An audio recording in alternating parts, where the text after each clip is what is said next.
ಆತ್ಮೀಯ 10ನೇ ತರಗತಿ ವಿದ್ಯಾರ್ಥಿಗಳು ಎಲ್ಲರಿಗೂ ನಮಸ್ಕಾರಗಳು. ನಾವು SSLC ವಾರ್ಷಿಕ ಪರೀಕ್ಷೆಯಲ್ಲಿ ವಿಜ್ಞಾನ ವಿಷಯದಿಂದ ಯಾವ ಪ್ರಶ್ನೆಗಳು ಬರಬಹುದು, ಸೊ ವಾರ್ಷಿಕ ಪರೀಕ್ಷೆಯಲ್ಲಿ ಯಾವ 100% ಆಗಿ ಬರ್ತವೆ, ಸೊ ಆ ಪ್ರಶ್ನೆಗಳನ್ನು ಇಟ್ಕೊಂಡು ಡಿಸ್ಕಸ್ ಮಾಡುವಂತಹ SSLC ಸೈನ್ಸ್ ಇಂಪಾರ್ಟೆಂಟ್ ಕ್ವಶನ್ಸ್ ಈ ಒಂದು ಸರಣಿ ವಿಡಿಯೋಗಳನ್ನು ಮಾಡ್ತಾ ಇದ್ದೀವಿ. ಸೊ ಆತ್ಮೀಯ ವಿದ್ಯಾರ್ಥಿಗಳೇ, ಈ ಒಂದು ಸರಣಿ ವಿಡಿಯೋಕ್ಕೆ ಮತ್ತೊಮ್ಮೆ ಸ್ವಾಗತವನ್ನು ಕೋರ್ತಾ, ಈ ಒಂದು ವಿಡಿಯೋದಲ್ಲಿ ನಾವು ವಿಶೇಷವಾಗಿ ಭೌತಶಾಸ್ತ್ರದಲ್ಲಿ ಒಂದೇ ಅಧ್ಯಾಯದಿಂದ ನಿಮಗೆ 6ರಿಂದ 7 6 to 7 ಮಾರ್ಕ್ಸ್ ನಿಮಗೆ ಎಕ್ಸಾಮ್ನಲ್ಲಿ ಬಂದೇ ಬರುತ್ತೆ. ಸೊ ಆ ಒಂದು ಅಧ್ಯಾಯವನ್ನು ಇಟ್ಕೊಂಡು ಡಿಸ್ಕಸ್ ಮಾಡ್ತೀವಿ. ಇದರಲ್ಲಿ ಒಂದು 2ರಿಂದ 3 ವಿಡಿಯೋಗಳಾಗುತ್ತೆ. ಸೊ ಆತ್ಮೀಯ ವಿದ್ಯಾರ್ಥಿಗಳೇ, ಅಧ್ಯಾಯ 11 ಮಾನವನ ಕಣ್ಣು ಮತ್ತು ವರ್ಣಮಯ ಜಗತ್ತು, ಹ್ಯೂಮನ್ ಐಸ್ ಮತ್ತು ಕಲರ್ಫುಲ್ ವರ್ಲ್ಡ್ ಅಂತ. ಸೊ ಈ ಒಂದು ಚಾಪ್ಟರ್ ಏನಿದೆ 6 to 7 ಮಾರ್ಕ್ಸು ನಿಮಗೆ ಆ್ಯನ್ಯುವಲ್ ಎಕ್ಸಾಮಿನೇಷನಲ್ಲಿ 101% ಬರುತ್ತೆ. ಹಾಗೂ ಪ್ರತಿಯೊಂದು ವಿಡಿಯೋ ನೋಡಿದಾಗ ನಿಮಗೆ 2ರಿಂದ 4 ಅಂಕಗಳು ನಿಮಗೆ ಇದೇ ವಿಡಿಯೋದಲ್ಲಿ ನಿಮಗೆ ಬರುತ್ತೆ, ಅದು ಆ್ಯನ್ಯುವಲ್ ಎಕ್ಸಾಮಿನೇಷನಲ್ಲಿ. ಮತ್ತು ವಿಡಿಯೋ ಕೂಡ ಕೇವಲ 5ರಿಂದ 10 ನಿಮಿಷದ ವಿಡಿಯೋ ಇದಾಗಿರುತ್ತದೆ.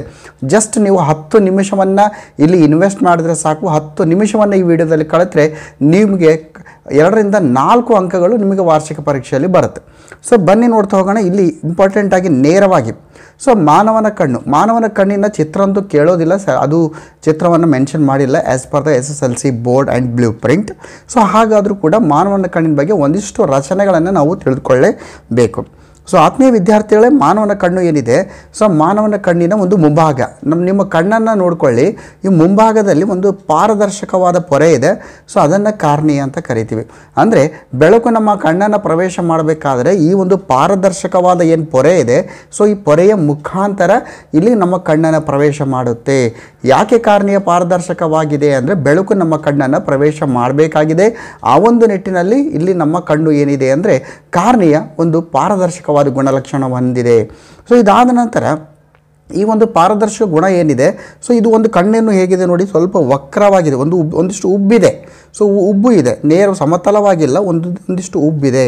ಸೊ ಇದರಿಂದ ಏನಾಗುತ್ತೆ, ಬೆಳಕಿನ ಕಿರಣ ಈ ಒಂದು ಪಾರದರ್ಶಕ ವಸ್ತುವಾದ ಕಾರ್ನಿಯ ಮುಖಾಂತರ ನಮ್ಮ ಕಣ್ಣನ್ನು ಪ್ರವೇಶ ಮಾಡಿದಾಗ ಅಲ್ಲಿ ವಕ್ರೀಭವನ ಆಗ್ತದೆ. ಇಲ್ಲಿ ಅದಾದಮೇಲೆ ನೆಕ್ಸ್ಟ್ ಏನಾಗುತ್ತೆ ಅಂದರೆ ಬೆಳಕಿನ ಕಿರಣಗಳು ಯಾಕೆ ಹೆಚ್ಚಿನ ಒಂದು ವಕ್ರೀಭವನ ಉಂಟಾಗ್ತದೆ ಅಂದರೆ ಕಾರ್ನಿಯ ಏನಿದೆ ಅಂದರೆ ಒಂದು ಉಬ್ಬಾದ ಭಾಗ ಇರುವುದರಿಂದ ಅದು ಏನಾಗುತ್ತೆ ಅಂದರೆ ಬೆಳಕಿನ ವಕ್ರೀಭವನ ಅಲ್ಲಿ ಉಂಟಾಗ್ತದೆ. ಅದಾದಮೇಲೆ ಏನಾಗುತ್ತೆ, ಕಾರ್ನಿಯದ ಹಿಂಭಾಗ ಏನು ಪಾರದರ್ಶಕವಾದ ತೆಳವಾದ ಪದರಿದೆ, ಅದರ ಹಿಂಭಾಗದಲ್ಲಿ ನಮಗೆ ವರ್ಣಪಟಲ ಇರುತ್ತೆ, ಅಥವಾ ಅದನ್ನು ಐರಿಸ್ ಅಂತ ಕರಿತೀವಿ. ಸೊ ವರ್ಣಪಟಲ ಅಥವಾ ಐರಿಸ್ ಯಾವ ರೀತಿ ಇರುತ್ತೆ ಅಂದರೆ ಕಡು ಕಪ್ಪಾದ ಒಂದು ಸ್ನಾಯುಗಳಿಂದ ಆಗಿರುವಂಥದ್ದು, ಕಪ್ಪಾದದ್ದು. ಸೊ ನಿಮ್ಮ ಕಣ್ಣನ್ನು ನೋಡಿಕೊಳ್ಳಿ, ಏನು ಕಪ್ಪಾದ ಸ್ನಾಯುವಿನಿಂದ ಆಗಿದೆ ಅದನ್ನು ಐರಿಸ್ ಅಂತ ಹೇಳ್ತೇವೆ, ಅಥವಾ ವರ್ಣಪಟಲ ಅಂತ ನಾವು ಹೇಳ್ತೀವಿ.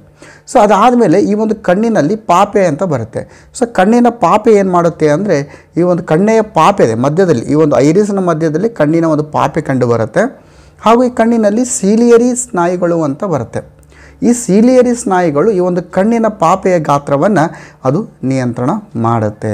ನೋಡಿ, ಇನ್ನೊಂದು ಸಲ ರಿಪೀಟ್ ಮಾಡ್ತೀನಿ. ನಮ್ಮ ಕಣ್ಣಿನಲ್ಲಿ ಅತ್ಯಂತ ಹೊರಪದರ ಏನಿದೆ, ಪಾರದರ್ಶಕವಾದ ಪದರು, ಅದನ್ನು ನಾವು ಏನಂತ ಕರಿತೀವಿ, ಇದನ್ನು ನಾವು ಏನಂತ ಕರಿತೀವಿ ಅಂದರೆ ನಾನು ಈಗಾಗಲೇ ಹೇಳಿದ ಹಾಗೆ ಕಾರ್ನಿಯ ಹಿಂದುಗಡೆ ಕಡುಕಪ್ಪಾದ ಬಣ್ಣ ಇದೆ, ಅದನ್ನು ನಾವು ಏನು ಮಾಡ್ತೀವಿ, ಐರಿಸ್ ಅಂತ ಕರಿತೀವಿ, ಅಥವಾ ವರ್ಣಪಟಲ ಅಂತ ನಾವು ಕರಿತೀವಿ.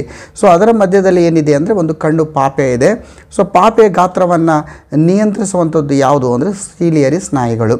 ಸೊ ಈ ರೀತಿ ಏನಾಗುತ್ತೆ, ಬೆಳಕು ಏನಾಗುತ್ತೆ ಅಂದರೆ ಕಣ್ಣಿನ ಪಾಪೆಯ ಮುಖಾಂತರ ಕಣ್ಣನ್ನು ಪ್ರವೇಶ ಮಾಡ್ತದೆ.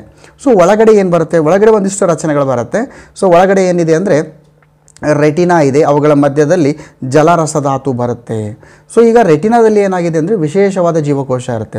ನಮಗೆಲ್ಲರೂ ಗೊತ್ತಿರುವ ಹಾಗೆ ಮಾನವ ಅಥವಾ ಯಾವುದೇ ಒಂದು ಸಜೀವಿಗಳು ಜೀವಕೋಶದಿಂದಲೇ ಆಗಿವೆ. ಆದರೆ ರೆಟಿನಾದಲ್ಲಿರುವಂಥ ಜೀವಕೋಶಗಳು ಅತ್ಯಂತ ವಿಶೇಷವಾದ ಜೀವಕೋಶಗಳು.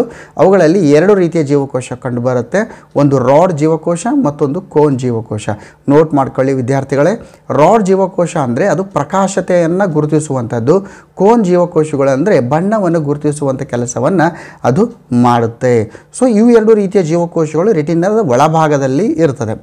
ಈಗ ಒಂದು ವಸ್ತುವಿನ ಬಿಂಬ ಏನಾಗುತ್ತೆ, ಪಾರದರ್ಶಕವಾದ ಪದರನ್ನು ದಾಟಿಕೊಂಡು ಏನಾಗುತ್ತೆ, ಮುಂದೆ ಕಡುಕಪ್ಪಾದ ವರ್ಣಪಟಲವನ್ನು ದಾಟಿಕೊಂಡು ಪಾಪೆಯ ಮುಖಾಂತರ ರೆಟಿನಾದ ಒಳಭಾಗದಲ್ಲಿ ಆ ಒಂದು ಬಿಂಬ ತಲೆಕೆಳಗಾಗಿ ಬೀಳುತ್ತೆ. ಸೊ ತಲೆಕೆಳಗಾಗಿ ಬಿದ್ದಾಗ ಆ ರೆಟಿನಾದಲ್ಲಿರುವಂಥ ವಿಶೇಷ ಜೀವಕೋಶಗಳು ಅಲ್ಲಿ ಏನಾಗುತ್ತೆ, ಚಾಕುಷ್ಟ ನರಕ್ಕೆ ಸಂಬಂಧವನ್ನು ಹೊಂದಿರುತ್ತೆ. ಚಾಕುಷ್ಟ ನರವು ನೇರವಾಗಿ ಮೆದುಳಿಗೆ ಒಂದು ಸಂಪರ್ಕವನ್ನು ಹೊಂದಿದ್ದು. ಸೊ ಯಾವ ರೀತಿಯ ವಸ್ತು ನಾವು ನೋಡ್ತಾ ಇದ್ದೀವಿ ಎಂಬುದನ್ನು ಮೆದುಳು ಚಿಂತನೆ ಮಾಡುವ ಹಾಗೆ ಗ್ರಹಿಸುವ ಹಾಗೆ ಮಾಡ್ತದೆ. ಇದು ಒಂದಿಷ್ಟು. ಇದರಲ್ಲಿ ಸಾಕಷ್ಟು ಕ್ವಶನ್ಸ್ ಕೇಳ್ಬೋದು. ಇನ್ನು ಕಣ್ಣಿನ ಅತ್ಯಂತ ಹೊರಪದರು ಅಥವಾ ಅತ್ಯಂತ ಪಾರದರ್ಶಕವಾದ ಪದರನ್ನು ನಾವು ಏನಂತ ಕರಿತೀವಿ ಅಂದರೆ ಕಾರ್ನಿಯ. ಸೊ ಕಾರ್ನಿಯ ಹಿಂದೆ ಇರುವಂಥ ಕಡುಕಪ್ಪಾದ ಬಣ್ಣದ ಒಂದು ರಚನೆಯನ್ನು ಏನಂತ ಕರಿತೀವಿ ಅಂದರೆ ಐರಿಸ್ ಅಂತ ಕರಿತೀವಿ ಅಥವಾ ವರ್ಣಪಟಲ ಅಂತ ನಾವು ಕರಿತೀವಿ. ಇದು ಭಾಳ ಇಂಪಾರ್ಟೆಂಟ್. ಮಧ್ಯದಲ್ಲಿ ಏನಾಗುತ್ತೆ, ಇಲ್ಲಿ ಬೆಳಕಿನ ವಕ್ರೀಭವನ ಎಲ್ಲಿ ಹೆಚ್ಚಾಗಿ ಉಂಟಾಗುತ್ತೆ ಅಂದರೆ ಕಾರ್ನಿಯದಲ್ಲಿ ಉಂಟಾಗುತ್ತೆ ಅಂತ ನಾವು ಹೇಳ್ತೀವಿ. ಇನ್ನು ಕಣ್ಣು ಪಾಪೆಯ ಗಾತ್ರವನ್ನು ನಿಯಂತ್ರಿಸುವಂಥದ್ದು ಯಾವುದು ಅಂದರೆ ಒಂದು ಏನು ಹೇಳ್ತೀವಿ ನಾವು, ಸೀಲಿಯರಿ ಸ್ನಾಯುಗಳು. ಇವು ಏನಾಗುತ್ತೆ ಅಂದರೆ ಕಣ್ಣು ಪಾಪೆಯ ಗಾತ್ರವನ್ನು ನಿಯಂತ್ರಿಸ್ತದೆ. ಜೊತೆಯಲ್ಲಿ ಕಡುಕಪ್ಪಾದ ಸ್ನಾಯುಗಳು ಕೂಡ ಒಂದು ಕಣ್ಣಿನ ಪಾಪೆಯ ಗಾತ್ರವನ್ನು ನಿಯಂತ್ರಿಸುವಲ್ಲಿ ಪ್ರಮುಖ ಪಾತ್ರ ವಹಿಸ್ತದೆ. ಸೊ ಇದು ಏನು ಡಿಸ್ಕಷನ್ ಮಾಡಿದ್ದೀನಿ, ಇದರಲ್ಲಿ ಒಂದಿಷ್ಟು MCQ ಕ್ವಶನ್ಸ್ಗಳು ಅಥವಾ 1 ಅಂಕದ ಪ್ರಶ್ನೆಗಳು ಬರುವ ಸಾಧ್ಯತೆ ಇದೆ. ಈಗ ಬನ್ನಿ ನೋಡ್ತಾ ಹೋಗೋಣ. ನೇರವಾಗಿ 2 ಅಂಕದ ಪ್ರಶ್ನೆ ಬರುತ್ತೆ ಇಲ್ಲಿ. ಸೊ ನೋಡಿ, ಇಲ್ಲಿ ಮೇನ್ ಇಂಪಾರ್ಟೆಂಟ್ ಏನು, ಕಣ್ಣಿನ ಹೊಂದಾಣಿಕೆ ಸಾಮರ್ಥ್ಯ. ಸೊ ಆತ್ಮೀಯ ವಿದ್ಯಾರ್ಥಿಗಳೇ, ನೀವು ಯಾವುದೇ ಒಂದು ದೂರದ ವಸ್ತುವನ್ನು ನೋಡುವಾಗ ನೀವು ಯಾವ ರೀತಿ ನೋಡ್ತೀರಿ? ದೂರದ ವಸ್ತು ನೋಡುವಾಗ ಕಣ್ಣನ್ನು ಅಗಲವಾಗಿ ನೋಡ್ತೀರಿ. ಹತ್ತಿರವಾದ ವಸ್ತುವನ್ನು ನೋಡುವಾಗ ಕಣ್ಣನ್ನು ನೀವೇನು ಮಾಡ್ತೀರಿ, ಒಂದಿಷ್ಟು ಕುಗ್ಗಿಸ್ತೀರಿ, ಸಣ್ಣದನ್ನಾಗಿ ಮಾಡಿ ನೋಡ್ತೀರಿ. ಸೊ ಈ ರೀತಿ ಹಿಗ್ಗುವ ಹಾಗೆ ಕುಗ್ಗುವ ಹಾಗೆ ಈ ಕಣ್ಣನ್ನು ಹೊಂದಾಣಿಕೆ ಸಾಮರ್ಥ್ಯ ಮಾಡಬೇಕಾದ್ರೆ ಇದಕ್ಕೆ ಬಹಳ ಇಂಪಾರ್ಟೆಂಟು ಸೀಲಿಯರಿ ಸ್ನಾಯುಗಳು. ಸೊ ಸೀಲಿಯರಿ ಸ್ನಾಯುಗಳು ಏನು ಮಾಡುತ್ತೆ, ಕಣ್ಣನ್ನು ಅಗಲ ಆಗುವ ಹಾಗೆ ಕಣ್ಣನ್ನು ಕುಗ್ಗಿಸುವ ಹಾಗೆ ಮಾಡುವುದರ ಮುಖಾಂತರ ಆ ಒಂದು ಕಣ್ಣಿನಲ್ಲಿರುವಂತಹ ಮಸೂರದ ಸಂಗಮ ಬಿಂದುವನ್ನು ಅಲ್ಲಿ ಏನು ಮಾಡುತ್ತೆ, ಅದು ಹತೋಟಿಯಲ್ಲಿ ಇಡುತ್ತೆ, ಅಡ್ಜಸ್ಟ್ ಮಾಡುತ್ತೆ ಅಂತ ನಾವು ಇಲ್ಲಿ ಹೇಳ್ತೀವಿ. ಅಥವಾ ಸಂಗಮ ದೂರವನ್ನು ಅದು ಬದಲಾಯಿಸ್ತದೆ. ಸೊ ಆದ್ಮೇಲೆ ಈಗ ಇನ್ನೊಂದು ಇಂಪಾರ್ಟೆಂಟ್ ಕ್ವಶನ್ಸ್ ಏನಂದರೆ, ನಾವು ಆರಾಮದಾಯಕವಾಗಿ ಕಣ್ಣಿಗೆ ಯಾವ ರೀತಿ ಆಯಾಸ ಆಗದ ಹಾಗೆ ನಾವು ಸ್ಟಡಿ ಮಾಡಬೇಕಾದ್ರೆ ಒಂದು ವಸ್ತು ಎಷ್ಟು ದೂರ ಇರಬೇಕಂದ್ರೆ ನಮ್ಮ ಕಣ್ಣಿನಿಂದ 25 ಸೆಂಟಿಮೀಟರ್ ಅಂತರದಲ್ಲಿ ಇರಬೇಕು. ಅಪ್ರಾಕ್ಸಿಮೇಟ್ಲಿ 1 ಫೀಟ್ಗಿಂತ ಒಂದಿಷ್ಟು ಕಡಿಮೆ, 5 ಸೆಂಟಿಮೀಟರ್ ಕಡಿಮೆ ಆಗುತ್ತೆ. ಸೊ 25 ಸೆಂಟಿಮೀಟರ್ ದೂರದಲ್ಲಿ ಇಟ್ಕೊಂಡು ನಾವು ಸ್ಟಡಿಯನ್ನು ಮಾಡಿದಾಗ ನಮ್ಮ ಕಣ್ಣಿಗೆ ಯಾವುದೇ ರೀತಿಯ ಆಯಾಸ ಆಗುವುದಿಲ್ಲ. ಇದು ಕ್ವಶನ್ಸ್ ಕೂಡ ನಿಮಗೆ ಕೇಳುವಂಥ ಸಾಧ್ಯತೆ ಇರ್ತದೆ. ಸೊ ಇದಾದಮೇಲೆ ಏನು ಅಂದರೆ ಮತ್ತೊಂದು ಇಂಪಾರ್ಟೆಂಟ್ ಏನಂದರೆ, ಇಲ್ಲಿ ವಯಸ್ಸಾದವರಿಗೆ ಈ ಒಂದು ಕಣ್ಣಿನ ಮೇಲೆ, ಕಾರ್ನಿಯದ ಮೇಲೆ ಒಂದು ತೆಳುವಾದ ಪದರ ಉಂಟಾಗ್ತದೆ. ಅದರಿಂದ ಏನಾಗುತ್ತೆಪ್ಪ ಅಂದರೆ ದೃಷ್ಟಿ ಏನಾಗುತ್ತೆ, ಸ್ಪಷ್ಟವಾಗಿ ಕಾಣೋದಿಲ್ಲ. ಇದನ್ನು ಕಣ್ಣಿನ ಪೊರೆ ಅಂತ ಹೇಳ್ತೀವಿ, ಅದನ್ನು ಕ್ಯಾಟರಾಕ್ಟ್ ಅಂತ ಕೂಡ ಕರಿತೀವಿ. ಸೊ ನಿಮ್ಮ ಮನೆಯಲ್ಲಿ ಯಾರಾದರೂ ಹಿರಿಯರಿದ್ದರೆ ಕಣ್ಣಿನ ಪೊರೆಯ ಒಂದು ಶಸ್ತ್ರಚಿಕಿತ್ಸೆ ಆಪರೇಷನ್ ಆಗಿರುತ್ತೆ. ಸೊ ಈ ಒಂದು ಪೊರೆಯನ್ನು ನಾವು ಶಸ್ತ್ರಚಿಕಿತ್ಸೆ ಮುಖಾಂತರ ತೆಗಿಬಹುದು.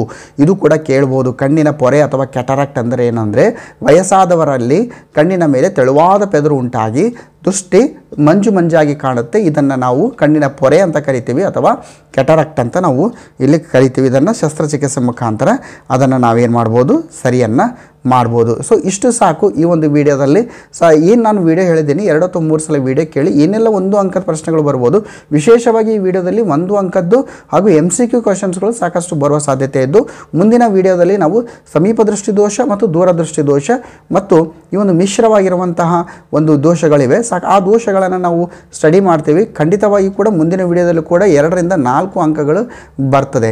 ಸೊ ಆತ್ಮೀಯ ವಿದ್ಯಾರ್ಥಿಗಳು, ನಿಮ್ಮ ಎನ್ಯುವಲ್ ಎಕ್ಸಾಮಿನೇಷನಲ್ಲಿ ವಿಶೇಷವಾಗಿ ವಿಜ್ಞಾನ ವಿಷಯದಲ್ಲಿ ಅತಿ ಹೆಚ್ಚಿನ ಅಂಕವನ್ನು ಪಡೆದುಕೊಂಡು ಯಶಸ್ವಿಯಾಗಲಿ ಅಂತ ಹೇಳ್ತಾ ಮುಂದಿನ ವಿಡಿಯೋದಲ್ಲಿ ಮತ್ತೆ ನಿಮ್ಮೊಂದಿಗೆ ಭೇಟಿ ಆಗ್ತೀನಿ.